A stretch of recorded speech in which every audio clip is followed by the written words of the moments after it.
How you doing, guys? This is T-Bone from the T-Bone Blitz. Here to talk about the hockey Sabres, the Buffalo Sabres. I'm a Sabres fan, so I'm going to talk a little bit about the Sabres. They've done some major moves so far in the offseason. Yesterday, they just acquired Olen Zellweger from the Anaheim Ducks. He was 22 years old, and he's known as a good skater, good speed, great puck play, ability to pass and carry the puck out of the zone. He has 162 speed bursts between 20 to 22 miles per hour last season, which was the league's fifth highest total among defensemen. So that was a good acquisition that they did. And they also got the fourth round draft pick this year as they drafted Daxon Rudolph. And that was a trade that they sent Bowen Byram over to Chicago.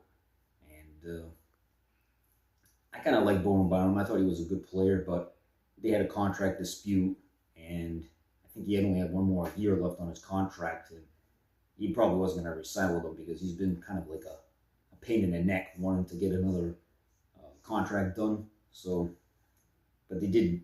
I heard multiple reports that they really fleeced Chicago on that deal because they got the fourth pick, and I've read that they definitely won that trade. Another one that was tough to hear, but probably was a good business deal, is that they traded Alex Tuch to Washington and Washington signed for an 8-year, $84 million which is absurd. It's $10.5 million a year. And he was great during the Boston Bruins series in the playoffs, but the guy was non-existent in the Montreal series, so he's kind of hot and cold. But that year, I mean, he's 30 years old, and that contract's going to take him until he's 38, and we know when the players get older, they get slower. So I thought that was probably a good move too, even though he will be missed.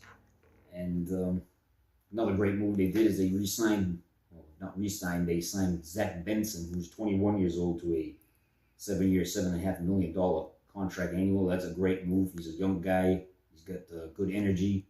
He's like a little pain in the neck that you want in your team. He's a little scoundrel, but he'll fight tooth and nail for you. So that was a great deal. You signed him up long term.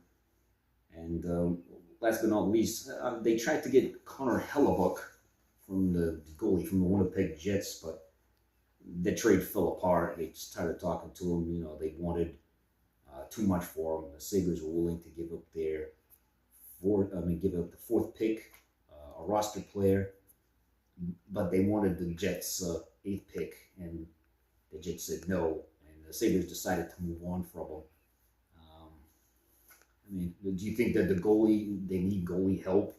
I mean, the goalie situation, they went with a 3-team goalie situation last year with Lyon, UPL, and Colton Ellis, and they did pretty well through the vast majority of the season until the playoffs came in, especially during the Montreal series that they really fell apart. So, but then, it would have been a good addition to get him, but, by name it would be a good addition, but he's old. And he did have one of his worst seasons last year, by his standards. So he's a kind of an old goalie. He would have sold tickets because of his name, but I really don't think that they really need to go get the guy. I think that the 3-tandem goalie thing will do good again. Well, so far that's all for the Sabres news. Got rid of some guys, got some new guys, and we shall see how it works. Made the playoffs last year for his first year in 14 years, so hopefully they'll make it again. All right, guys, thanks for watching. You have a good day.